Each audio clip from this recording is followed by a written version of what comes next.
tardes, ¿cómo les va? Aquí estamos en esta nueva emisión de Los Días Contados. Efectivamente, aunque parezca mentira, el día de la primavera, pasadísimos por agua, pero bueno, con todo lo que trae aparejado esto, como un día que no hubo clase en las escuelas secundarias y con los chicos por allí dando vuelta, naturalmente no pudiendo utilizar espacios públicos o al aire libre por las inclemencias del tiempo. No obstante eso, se siguen con las actividades que se programaron a partir de las 2 de la tarde en la zona de los galpones. Lo que iba a ser en la zona del parque, en la costa, está trasladada a las a las instalaciones que están techadas, por supuesto, a lo largo de todo lo que es la avenida, Belgrano o Esteves Boero, desde la estación fluvial hacia el sur, digamos, ¿no? O en todo caso, de la fluvial hacia el SEC, sería hacia el norte, hacia el Parque de España. Toda esa franja hay actividades en distintos lugares techados y vale la pena para aquellos que todavía no han sabido si vieron o ir, si participaron o no, que eso está dando vueltas y que eso efectivamente va a comenzar a activarse a partir de las 2 de la tarde. Yendo ya al plano informativo y anticipándoles que inmediatamente después de esta apertura y la pausa va a estar con nosotros el gobernador de la provincia, Miguel Lifschit, vamos a abordar algo que está relacionado con lo que se va a conocer en las próximas horas de manera oficial, aun cuando el diario Clarín anticipó los resultados, cuando todavía no estaba la pericia ni siquiera en su fase conclusional, y que también podríamos decir que van a tener como resultado final la conclusión de los peritos de Gendarmería, que son como 25 o 26, más 4 de la parte de la doctora Arroyo Salgado, en rigor de las hijas de Nisman, porque ella estaba divorciada, llegan a la conclusión de que Nisman fue asesinado. Inmediatamente después de eso también, y aunque no se trate de una cuestión de pericia, pero sí de determinación, el fiscal de la causa va a abonar esa teoría o tomándose de esos datos y va a pedir la indagatoria de Lagomarsino, que era el colaborador, era el que cobraba una parte de su sueldo y otra parte se la mandaba de vuelta a Nisman como perito informático aparentemente, que es el que le prestó el arma. A partir de estas circunstancias hay algunas consideraciones que hacer porque lo que va a decir la Gendarmería es diametralmente opuesto a lo que sostuvieron una docena de peritos y expertos que contrató la Suprema Corte de Justicia de la Nación y que trabajaron inmediatamente después de encontrado el cadáver de Alberto Nisman, es decir, sobre la marcha inmediatamente después y no un año y pico o 2 años como se ha visto ahora con la reconstrucción. También habrá que ver de qué manera se sostienen algunas de las afirmaciones que va a dar a conocer la Gendarmería a partir de, por ejemplo, el hallazgo de ketamina en el torrente sanguíneo, en la autopsia. Bueno, las dosis de ketamina para que tengan efectos de dopaje y de dejarlo prácticamente groggy como para poder avanzar en el asesinato, tienen que ser exclusivamente inyectadas. Ninguna otra manera de suministrarle a una persona ketamina produce un efecto que no vaya más allá de alguna alucinación, algún grado de excitación. La ketamina que se detecta en el torrente sanguíneo es efectivamente con el grado de anestésica inyectada. Y Nisman en su cadáver no tenía ningún signo de que se le hubiese aplicado ninguna inyección. Otro elemento es que los rastros de pólvora de 2 análisis que se hicieron en La Plata y en Salta daban cuenta que no había rastros suficientes de pólvora, digamos, fulminante se llama. En realidad había rastros de fulminante, pero no en la proporción que habitualmente tienen las manos de las personas que empuñan un arma y deciden dispararse. Pero no hay posibilidad de decir que no había. Eso está perfectamente establecido también en el informe forense de que había rastros de fulminante, no en las proporciones que habitualmente hay cuando se encuentra una persona que ha empuñado un arma y se ha disparado. Otro elemento es un hematoma o en la cara de Nisman, que parece ser la pericia de Gendarmería, da cuenta de que sería un experto karateca el que lo golpeó para que no quede un hematoma. Una cosa también bastante difícil de sostener desde el punto de vista científico. No hay rastros, no hay huellas, la cabeza apoyada sobre la puerta y el breve espacio que había para poder salir. Y una cantidad de cuestiones, como la absurda situación de Lagomarsino que le va a dar su propia arma para autoincriminarse. En el expediente consta que un custodio había recibido un pedido de Nisman de un arma, supuestamente para preservar la seguridad de sus hijas. Y el custodio le dijo que no, que se lo pida el juez y si el juez lo ordenaba, él le daba el arma. Bueno, ahí lo llamó Lagomarsino y toda la historia que ya conocemos de las 2 veces que fue. No hay registros de entrada y de salida de ninguna otra persona que no sea Lagomarsino. Digo, el asesino o los asesinos, porque esta es la otra cosa también que me parece importante, ¿no? La pericia de Gendarmería que pretende presentarse como irrefutable o inapelable, y van a ver que a lo largo de las próximas jornadas los abogados de Lagomarsino y también la investigación que la Corte hizo en su momento, que queda en algún punto desacreditada a partir de este peritaje de los peritos de la Corte que dijeron lo contrario, que no había ningún elemento para decir que había alguien más en ese baño en el momento en que Nisman muere. Decía, el avance de todo esto va a dar la pauta y va a permitir corroborar esto que les estamos contando nosotros, que son puntos débiles, muy débiles, de un peritaje de Gendarmería, que dicho sea de paso, también esto es importante consignarlo, aparece o se da a conocer cuando regresa de sus vacaciones Elisa Carrió para decir, apenas pone los pies sobre la tierra argentina, que fue el gobierno de Cristina Kirchner el que lo mandó a matar y que evidentemente fue un asesinato. Ahora, ¿cuál es el nivel de seriedad y de certidumbre de una pericia que dice que en el asesinato participaron una o dos personas? ¿Participó una o participaron dos? Quiero decir, si la cosa es tan aceitada, tan científica, tan pura en cuanto a lo inequívoco de los datos, ¿cómo no se sabe si fue uno o fueron dos? ¿Por dónde entraron? ¿Por dónde salieron? Nada de eso está tampoco en el informe. Incluso el tema de la sangre da, por supuesto, a pensar que hubo sangre esparcida. Las características de la salpicadura, lo dicen los peritos forenses, es de alguien o es de un caso en donde no se hizo luego el vertido de sangre para dejar unas huellas o unos rastros. Acá se habló también de los servicios de inteligencia iraníes o de asesinos venezolanos, de Maduro y demás, de todo eso.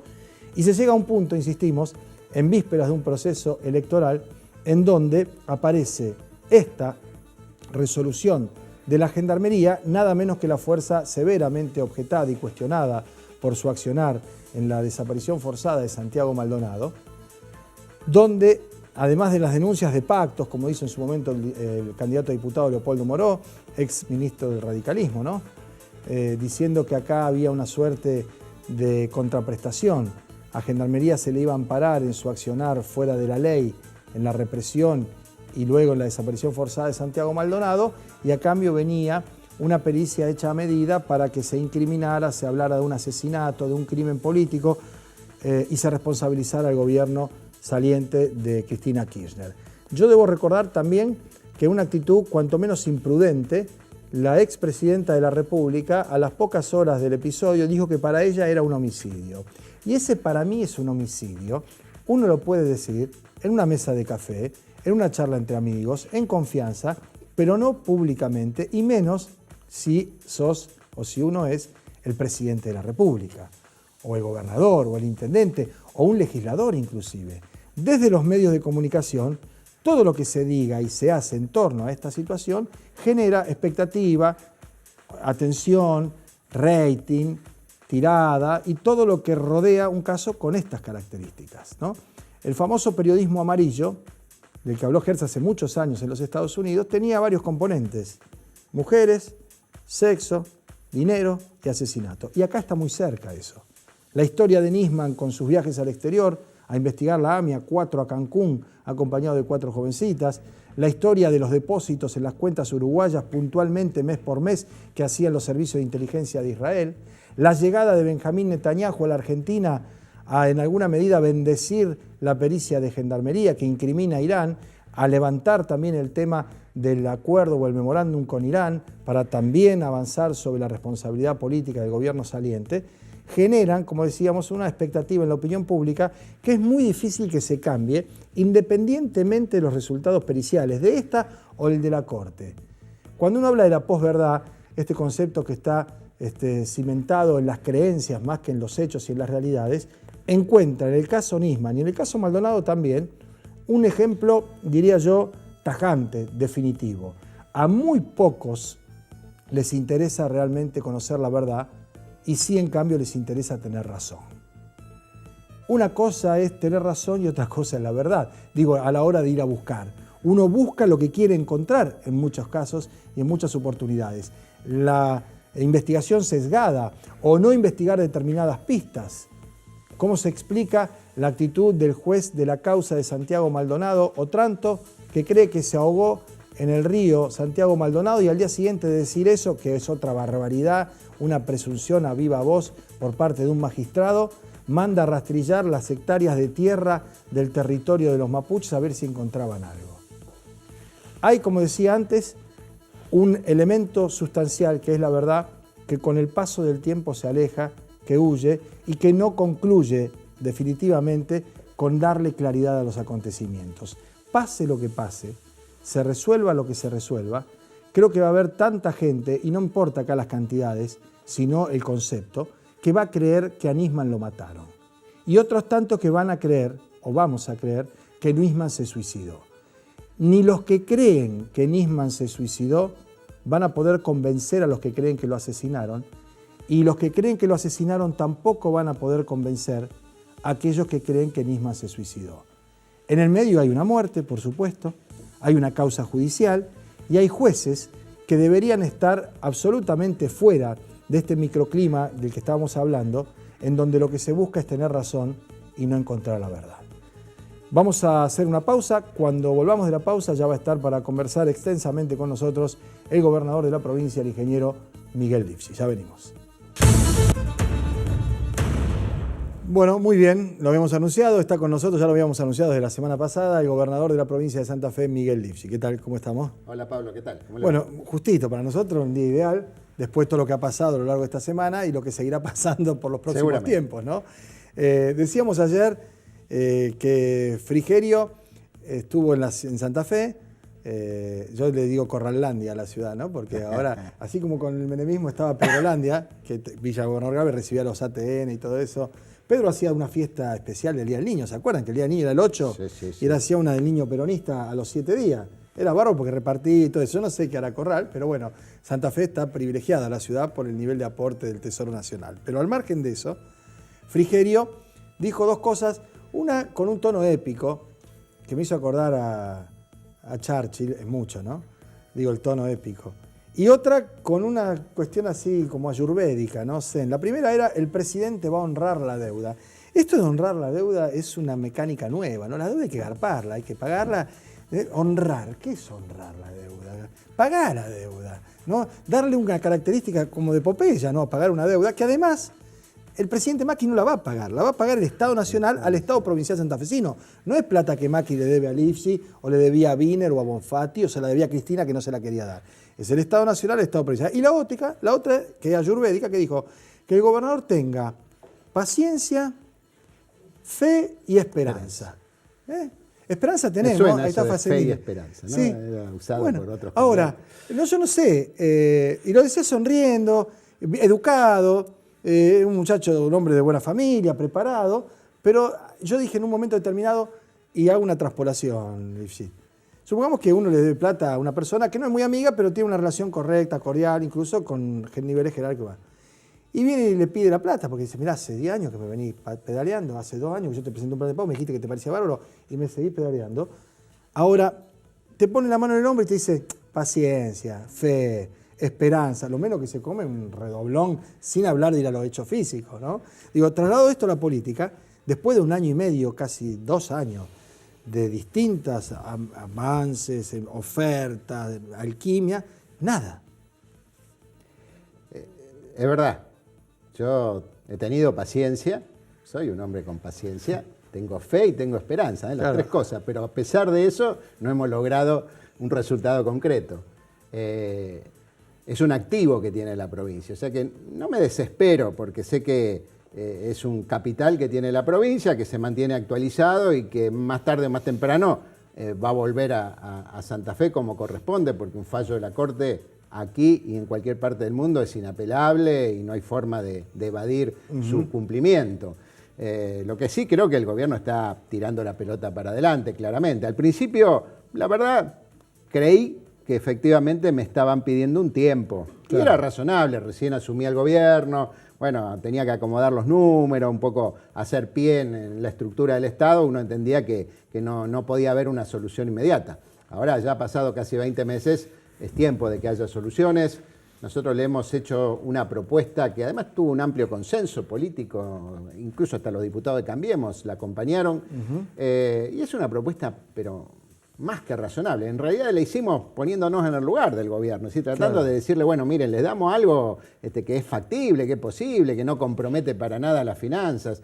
Bueno, a pesar de eso todavía no hay una respuesta y hay dilaciones, así que vamos a seguir planteándolo en el terreno de la política y ya estamos preparando también una presentación nuevamente en la Corte, o sea, vamos a usar todas las herramientas posibles. Afortunadamente hoy la provincia está haciendo mucha obra, mucha inversión pública, es decir, no es que estemos desesperados por esos recursos, pero son recursos de los santafesinos y obviamente queremos que vuelvan a Santa Fe para convertirse en obras, en vivienda social, en proyectos de infraestructura, bueno, lo que debieron haber sido en los años anteriores. Claro, a mí me da la sensación, y esto lo conversaba con algunos dirigentes del PRO, que la no inclusión en el presupuesto nacional es una actitud, no sé si de provocación, pero deliberadamente de marcar la cancha.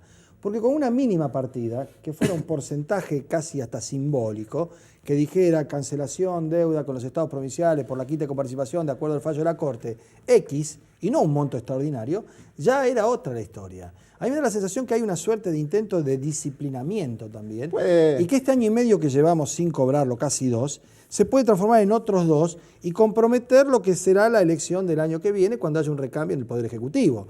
A ver si... Lo digo lo de Corralandia, que lo decía en broma al comienzo, no creo que sea un hecho que esté despegado completamente de esa decisión. Seguramente que no.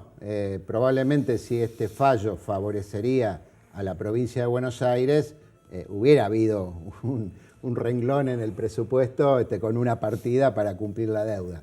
Como hubo, lo dijo nuestro ministro de Economía, premura para resolver el tema de los holdouts, es decir, la deuda con Sí, ayer lo decía Casabione, ¿no? Que esa actitud tan buena para honrar esa deuda, no honra la deuda interna, incluso hubo ¿no? hasta un apresuramiento que después hubo que retroceder para saldar una deuda pretendida o presunta con el correo, con el grupo... Sí, Macri. El grupo Macri. De su padre. Evidentemente no hay por ahí el mismo tratamiento, la misma velocidad para resolver todos los temas. Está claro que es así, pero bueno, nosotros tenemos la razón de nuestro lado, la Corte lo dijo, sí, hay una así que vamos a seguir, ¿Cuál obviamente. es la instancia judicial? Además del reclamo político, esto que habíamos hablado, ¿qué sería? ¿Cómo sería un recurso? ¿Que la Corte tendría que ir a embargar cuentas? La Corte tendría que disponer que el Gobierno Nacional se siente a la mesa y establezca y le ponga fecha, tanta plata en tanto tiempo. Exactamente, lo que no hizo en su fallo inicial, que dejó abierta la posibilidad de que las partes que no está mal en términos de poder que no está mal, de darle esa oportunidad. Porque además hay que entenderlo, es un fallo que se da a pocos días de asumir un nuevo gobierno, entonces es un gesto, me parece, hacia el gobierno de no cómo lo pueden hacer. No ponerle un plazo perentorio, pero bueno, ahora ya pasó un plazo extendido. Así que estamos conversando, analizando alternativas, pero vamos a avanzar con esto y los santafesinos finalmente van a tener lo que les corresponde, no solamente en términos de deuda de coparticipación, sino también lo que estamos reclamando es que las obras que están anunciadas, que han sido comprometidas por los funcionarios del gobierno cada vez que vienen a Santa Fe, bueno, se hagan efectivas, ¿no? Que pasen del anuncio a la realidad. A la concreción. Uno entiende también que hay tiempos de licitación, de preparación de proyectos, pero ya 20 meses han sido tiempo suficiente como para que obras como la autovía de la Ruta 33, como los accesos a los puertos, entre otras... Bueno, eso me decía ayer un concejal de Cambiemos, que eso se está haciendo. ¿Qué se está haciendo? Porque ahí el gerundio... No. De las obras que anunció, que forman parte del proyecto de Gobierno Nacional para Santa Fe, de las grandes obras de infraestructura, de las que ¿cuántos kilómetros de ruta se han cuando hecho? Se dice Santa Fe es una de las provincias más privilegiadas. Bueno, efectivamente, si todas esas obras se hicieran, seríamos una provincia privilegiada. Están anunciadas, pero no se han... Ahora, las únicas que están hoy en marcha, ejecutándose, efectivamente, son las que ya venían de la gestión anterior. Autopista, circunvalación de Rosario, autovía de la Ruta 34 entre Sunchales y la Ruta 19, y el ferrocarril Belgrano, las obras del ferrocarril Belgrano. Esas son las obras que ya venían y que han tenido continuidad. De las nuevas obras que tenían que comenzar, todavía no han comenzado. Obviamente nosotros confiamos, tenemos fe, tenemos esperanza y paciencia. Tenemos paciencia, así que esperamos que en estos próximos 2 años esas obras comiencen. Ya no van a poder ser ejecutadas en su totalidad porque no dan los tiempos, pero al menos que comiencen, que queden iniciadas, sería ya pero muy importante. Claro, bueno, en el presupuesto de este año, que ya se ha hecho un borrador y se ha presentado en la Cámara, en donde no van a trabajar los diputados que están ahora, sino los que van a asumir, con lo cual uno se pregunta cuál es el sentido por ahí de apresurarse y presentarlo, ¿no? A lo mejor es efectivamente de trazar un vector, decir para dónde va, cuáles son las previsiones, se habla de un 3,5% de crecimiento, solo un 10% de inflación, ninguna de esas metas que se habían pronosticado el año pasado para este se cumplieron y en el anterior tampoco, y ahí aparece Santa Fe mejor ranqueada en el número de las provincias en cuanto a obra pública y a destino de fondos para acá. Pero estamos en la misma, ¿no? Son cuestiones que por ahora expresan deseos y voluntad, pero no hay una obra que ustedes sepan, bueno, esto se empieza el 4 de marzo y el 25 de mayo tenemos ya 200 kilómetros. No, tal cual. Es más, si se quiere la obra de mayor prioridad, por razones obvias, que era el puente Santa Fe... Santo Tomé, ¿no? No, Santa Fe Paraná. Ah, Paraná. Santa Fe Paraná, una obra impulsada por el propio intendente José Corral de Santa Fe. Bueno, esa obra, el propio ministro de Transporte y creo que el propio presidente la anunciaron para el mes de septiembre, para este mes en curso, que comenzaba el proceso licitatorio. Bueno, quedan unos días todavía, quedan unos días, vamos a ver si ocurre, pero no está previsto, no va a ocurrir, probablemente recién el año que viene, tal vez haya una licitación para ese proyecto. Por eso digo, creo que a veces hay una distancia entre las cosas que se dicen, que se comprometen y después la realidad. Obviamente, todos entendemos que a veces los tiempos se dilatan, a mí también me pasa con obras, pero bueno, cada uno debemos hacernos cargo de las cosas que hacemos, concretas, de las que no podemos hacer y no intercambiar, digamos, los libretos. Bueno, ¿cuál es el costo? ¿Cuánto cuesta el no alineamiento? En ningún sentido. Cuando digo no alineamiento es no ser del palo de Cambiemos, pero tampoco ser beneficiario de la exacerbación de la grieta, de que aparezca el kirchnerismo o el peronismo como única oposición posible, ¿no? La verdad, Pablo, muchas veces me lo pregunto y me lo preguntan incluso, así como me lo pregunta usted, ¿no? ¿Ha sido bueno para Santa Fe, por ejemplo, no haber estado alineada con los gobiernos nacionales en los últimos 10 años, tampoco con el anterior? Bueno, yo creo que ha sido bueno para Santa Fe. Fíjese que hoy es una de las 3 provincias que estamos cobrando el 15%, porque hubo una actitud firme del gobernador Wiener en aquel momento de ir a la Corte, y eso hoy nos ha beneficiado, nos ha puesto en una posición mejor que el resto de las provincias, y tenemos una creencia que estamos reclamando.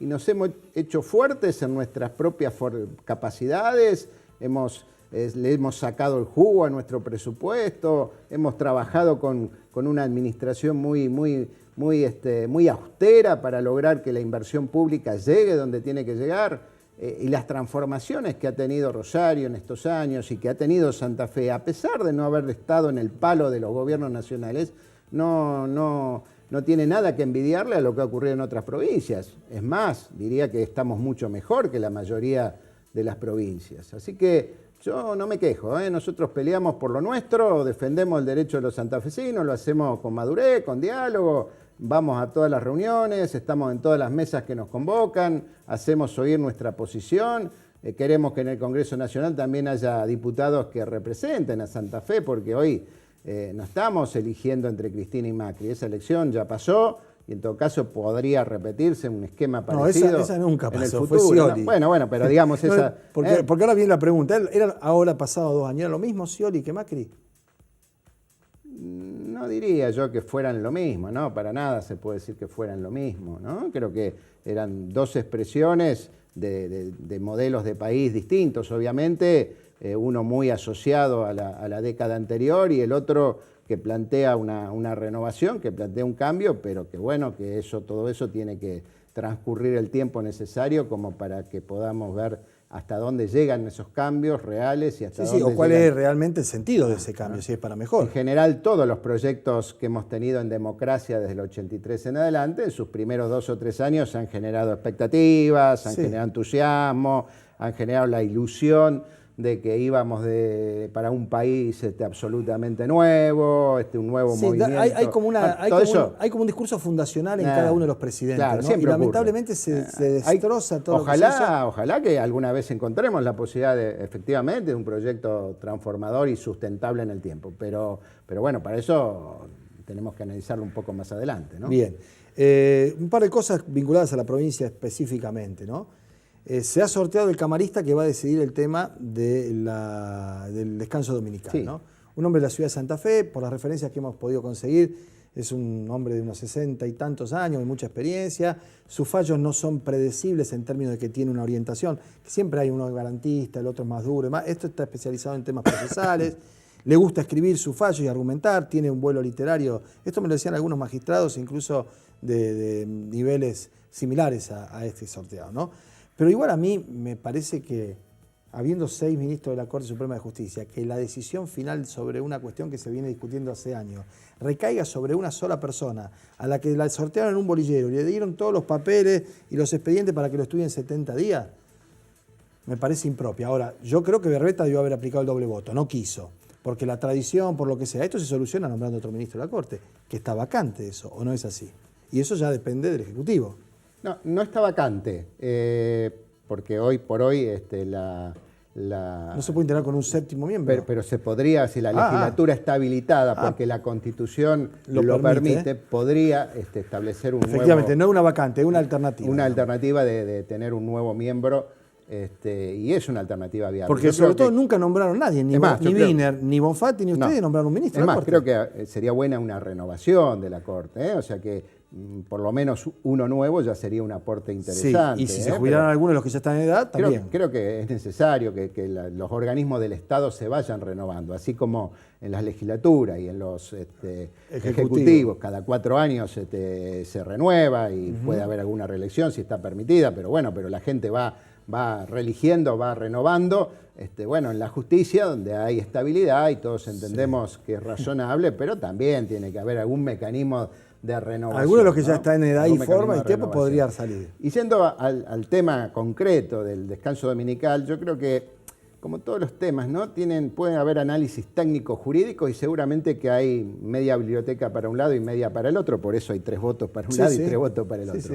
Ahora, también me parece que a veces hay que hacer una lectura política, y en este caso creo que ha habido una posición mayoritaria, no fue unánime, pero fue mayoritaria de la legislatura, de todos los sectores políticos. Ha habido posiciones mayoritarias en el Consejo Municipal de Rosario. Me parece que hay un consenso, allá de que a uno le guste más o menos, hay un consenso en ese punto y me parece que no habría que innovar respecto de la legislación vigente. En todo caso, se podrá buscar algún retoque, pero me parece que esa debiera ser la posición. Esperaremos ahora la decisión de este nuevo juez. Así es. El otro tema está relacionado con la policía, que la semana pasada y la anterior se estuvo en el candelero a partir de la detención de una 50 de oficiales, incluso altos mandos, otro jefe policial detenido, en el caso de Rafael Grau, que ese se lo habían dejado nombrado, me acuerdo al final de Bonfatti, cuando ya había resultado electo.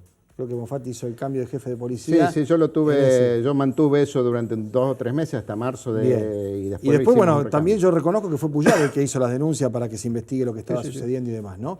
Pero la pregunta es esta. La policía de la provincia de Santa Fe está en una etapa de mejoramiento de su función y de su imagen con la opinión pública.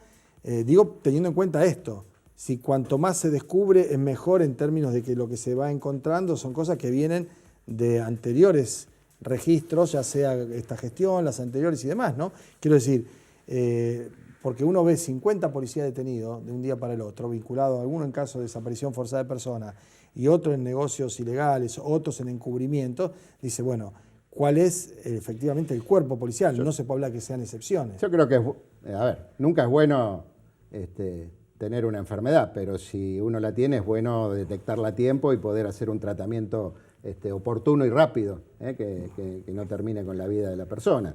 Entonces, en el tema policial, obviamente todos quisiéramos que no hubiera ningún hecho de corrupción, ningún hecho de violencia institucional, pero si los hay, y efectivamente los hay, creo que es muy bueno que podamos detectarlos a tiempo, que podamos actuar en conjunto con la justicia penal y esclarecer rápidamente las situaciones, las causas y delimitar las responsabilidades, porque tampoco es bueno generalizar y que caigan todos en la volteada, y que bueno, que haya las sanciones que corresponden.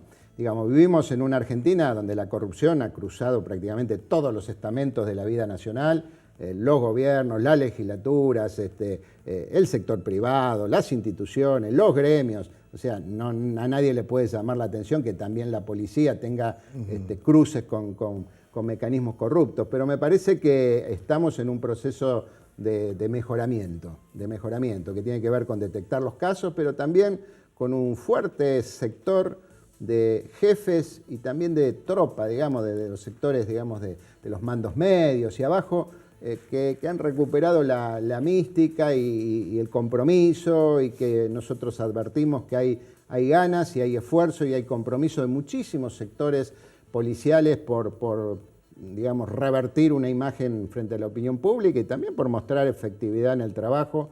Y sobre esa base estamos también poniéndole lo que tiene que poner el Estado: mejor capacitación, mejor equipamiento, más tecnología, más control político. Bueno, creo que con esos condimentos podemos dejar una policía mejor, sí. Bien, el otro tema es educación. La ministra Balaguer dijo que hasta el 22 de diciembre va a haber clase.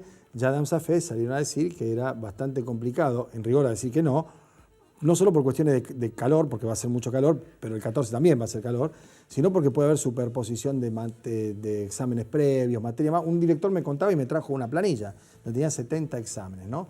¿Hay alternativa de que se recuperen los contenidos que se perdieron por distintas situaciones antes de esa fecha, o ya hay una decisión tomada que esto termina el ciclo lectivo el 22? Creo que lo que plantea la ministra es la voluntad del gobierno de tratar de respetar el calendario y recuperar los contenidos, y recuperar los días de clase y que los chicos no pierdan días de clase. Obviamente que se atenderán situaciones particulares, no todos los niveles de la enseñanza es exactamente lo mismo. Creo que sobre todo en el nivel primario es donde a veces, o en algunas franjas del nivel secundario, donde impacta más la pérdida de días. Creo que es un tema que, como siempre, lo vamos a acordar con los gremios y con la estructura docente de toda la provincia. No creo que haya inconvenientes. Bien, lo otro está relacionado con el gabinete, con la continuidad del gobierno, teniendo en cuenta que aquí en Rosario se fueron 3 radicales de distintas áreas: Ignacio Del Vecchio de la producción, se fue el titular del distrito sudoeste y se fue la número 2 de salud. En el gabinete provincial hay muchos funcionarios de la Unión Cívica Radical, incluso en cargos ministeriales, en subsecretarías o direcciones, ¿no? ¿Cuál es la situación, teniendo en cuenta que me da toda la impresión a mí que esto se va profundizando, las diferencias, a partir de lo que Corral, desde su posición, en alguna medida, no digo exige, demanda, pero pide, ¿no? Es decir, cada vez que llega acá un funcionario del PRO, de Cambiemos, y encuentra algún radical que está laburando en alguna oficina municipal, lo hace subir a la camioneta y le dice: che, ¿cuándo te pasás para este lado? Pasó con el titular del puerto, con Pini Elías, aunque no lo reconozco, no lo cuenta, vino Dietrich, estaban todos en un acto, los saben, y Elías se quedó donde se quedó, ¿no? Pero quiero decir, ¿cuál es el funcionamiento? ¿Cómo se palpa y se vive eso en el gabinete? Sí, creo que en general en el gabinete hay mucha coincidencia en términos políticos, aunque todavía hay 2 ministros que de alguna manera estuvieron vinculados o estuvieron propuestos inicialmente por el sector llamado de la universidad, pero que son 2 excelentes personas y excelentes técnicos y con los cuales estamos trabajando bien desde ese punto de vista. Nosotros no hemos evaluado todavía ningún tipo de cambios en el gabinete. Probablemente va a haber algunos cambios obligados, porque Luis Contigiani va a ser diputado nacional. Miguel González, que es nuestro ministro de Salud, que es de Santa Fe, va a asumir como senador provincial en lugar de Emilio Jatón. O sea que ya tenemos 2 cambios seguros. Probablemente pueda haber algún otro movimiento. Bueno, pero ninguno de esos 2 son los radicales. Por eso digo, pero en el 2019 eso. Quiero decir que va a haber cambios, seguramente vamos a retocar el gabinete, eso es natural que ocurra así, pero yo estoy seguro, Pablo, yendo al fondo de la pregunta, que salvo ese núcleo de radicales más vinculados a Corral, creo que el grueso del radicalismo de la provincia va a permanecer en el Frente Progresista, así lo han manifestado, así lo están, digamos, demostrando en este proceso electoral que venimos transitando en los pueblos, en las ciudades, donde hay una acción muy franca de de presidentes de comunas, de senadores, de intendentes del radicalismo trabajando activamente por el Frente Progresista, por la candidatura de Luis Contigiani. Esto es como en el fútbol, ¿no? Uno tiene una camiseta puesta, forma parte de un equipo, a veces te toca salir campeón, a veces está en la mitad de la tabla, algunos por ahí se van al descenso, pero uno sigue siempre con la misma camiseta. La otra es ir cambiando de camiseta para tratar de estar siempre en el equipo que va primero. Sí. Pero creo que eso no es bueno para la gente, no es bueno para la política. Figura. Hay algunos que son del club, formados en el club, que la sienten, otros que vienen, que le da lo mismo, otros que están a préstamo, y claramente, ¿no? Otros que usaron el club para hacer su carrera y siguen adelante, ¿no? Puede ser. Ahora hay una elección, el 22 de octubre. Creo que el Frente Progresista va a levantar su rendimiento por como fue el anterior, no porque digamos, quiero decir, peor no va a ser. Eso está claro. Ahora, una cosa es una legislativa y otra cosa es una ejecutiva. Eso también está bien claro. Algunos ya están gastando a cuenta, están pensando y probándose el traje de gobernador o de intendente o lo que fuere. Lo que digo sí es que después del 22 de octubre, con los números sobre la mesa y los datos puestos, habrá vencedores y vencidos y habrá niveles de responsabilidad en esos resultados. Sí, yo siempre recuerdo que en el 2009 fue una elección intermedia también, con el Frente Progresista en su máximo esplendor en su momento. Yo era intendente de Rosario, Hermes Wiener era el gobernador de Santa Fe, estaba iniciando su gestión y perdimos la legislativa de ese año, en el 2009, ¿no? O sea que no siempre los resultados de una intermedia se trasladan después a las elecciones ejecutivas. De todas formas, una elección es una elección y todos queremos siempre ganar. Pero bueno, la gente tiene distintas motivaciones, son distintas las coyunturas. Creo que el Frente Progresista está consolidado en Santa Fe y está consolidado en Rosario, más allá de los resultados electorales, pero hoy hay un proyecto que está muy vigente y que lo vamos a sostener y que seguramente va a recuperarse en este proceso electoral de octubre, no tengo ninguna duda, y que se va a consolidar en perspectiva de futuro también, porque la Argentina necesita alternativas. O vamos a creer ahora que una hegemonía, que vamos a terminar todos en el mismo lugar. Creo que la democracia necesita alternativas, necesita discusión de miradas, de políticas, de posiciones, y creo que la mirada del progresismo en Argentina, como en otras partes del mundo, es indispensable. Así que nosotros nos mantenemos en ese lugar, que es un lugar que tiene que ver con la historia, pero que también tiene que ver con el futuro. El mundo también busca alternativas permanentemente. Nos vamos a volver a encontrar ante las elecciones, ¿puede ser? Una charla más antes del 20 de octubre. Gusto, cómo no. Muchísimas gracias por haber venido. A ustedes, Pablo. Nos vamos a la pausa. Cuando volvamos nos encontramos para el tramo final del programa. Ya venimos.